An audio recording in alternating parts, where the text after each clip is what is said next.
sekali lagi kita bahas tentang export debt. Apa ya bahasa Indonesianya agar sahabat lebih mudah memahaminya? Bagaimana kalau kita lanjutkan informasi tentang BRI atau Belt Road Initiative, kita ke Pakistan. Tiongkok membangun pelabuhan di Pakistan, membangun jalanan membelah Pakistan dari ujung timur laut Pakistan ke Tiongkok daratan menuju pelabuhan laut di selatan Pakistan, membangun 5 power plant. Semua itu dibangun dengan hutang pinjaman dari Tiongkok. Sementara isi pelabuhannya, kelolaan pelabuhannya, tenaga listrik yang dipakai, dan sarana jalan darat serta rel kereta tadi adalah untuk barang Tiongkok yang terbanyak isinya. Itu sebenarnya Tiongkok melakukan ekspor debt, yang mengekspor hutang, yang import hutang adalah Pakistan. Perkiraan total jumlah hutang Pakistan dari Tiongkok adalah sebesar 20,8 bilion dolar yang merupakan 23% hutang asing negara Pakistan dengan bunga 5% per tahunnya dengan tenor pinjaman 20 sampai 25 tahun. Artinya 5% kalau dikalikan 20 tahun itu 100%. Sudah asetnya dijaminkan, dolarnya dikeruk ke Tiongkok, barangnya dipakai Tiongkok, bayarnya 2 kali lipat, padahal harganya sudah di markup gede lagi. Itu arti sederhananya tentang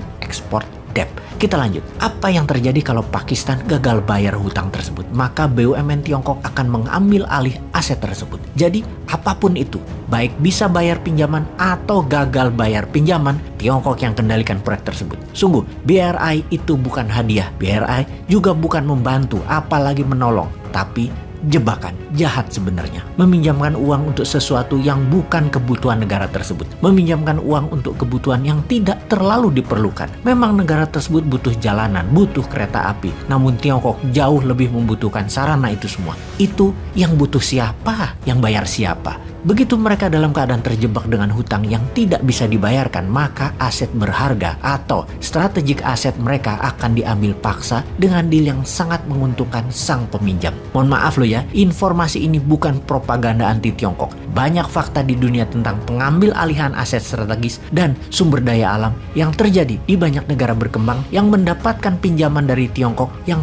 tidak mampu mengembalikannya. Gwadar Port di Pakistan misalnya diambil oleh Tiongkok karena tidak mampu membayar hutang Pakistan tersebut sehingga menjadi dikelola Tiongkok selama 40 tahun ke depan. Djibouti pelabuhannya, Obok, menjadi military base-nya Tiongkok dengan hampir 10.000 tentara Tiongkok di sana sebagai pasukan keamanan aset-aset Tiongkok di Afrika dikelola oleh Tiongkok selama 20 tahun ke depan. Tajikistan harus menyerahkan lahan dengan luas 1.000 km persegi wilayahnya untuk Tiongkok. Laos lebih sadis lagi. PLN-nya Laos 100% dikelola oleh Tiongkok saat ini. Kemudian Hambantota Port, pelabuhan laut lepasnya Sri Lanka, dikelola Tiongkok selama 99 tahun. Sama juga dengan Malacca Gateway-nya di Malaysia, dikendalikan Tiongkok selama 99 tahun. Dan ngomong-ngomong, 99 tahun itu sama dengan kelolaan Hong Kong oleh Inggris yang dimulai di tahun 1898. Secara keuangan, Bank Dunia mengatakan bahwa ada 23 negara berkembang yang mengambil pinjaman hutang Tiongkok atau menjadikan Tiongkok pembiaya dan kontraktor proyek mereka. Punya resiko seperti Laos, seperti Pakistan, seperti Sri Lanka. Dan dari 23 negara tersebut, 8 sudah dalam keadaan genting dan minta bantuan IMF.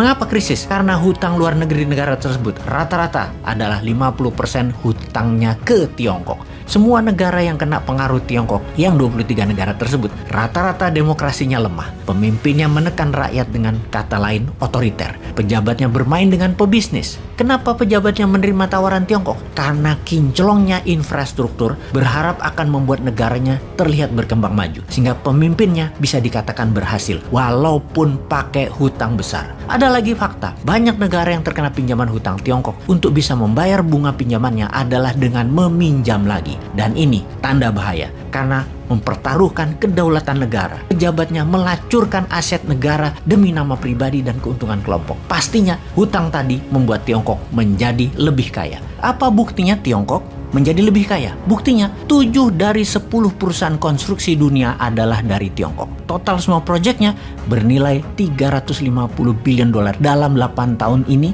sejak tahun 2013, atau nilai tersebut sama dengan 3 kali APBN Indonesia, yang mana semua proyek itu diberikan oleh pemerintah Tiongkok dengan uang Tiongkok. Buktinya lagi, 5 dari 20 bank terkaya di dunia adalah banknya Tiongkok. Bank Tiongkok terlibat dalam 612 proyek di 37 negara senilai 510 billion dolar. Anehnya, proyek konstruksi dan pembiayaan oleh Bank Tiongkok tadi hanya memberikan sumbangan pada GDP nasional Tiongkok tidak lebih 3% saja. What does it tell you? Atau paham nggak Anda kira-kira? Artinya semua ini bukan sumber utama keuntungan Tiongkok, tetapi hanya salah satu strategi untuk Tiongkok menjadi kaya dan berkuasa, karena sumber asli keuntungannya adalah dari apa yang mengisi infrastruktur jalanan dan pelabuhan tadi.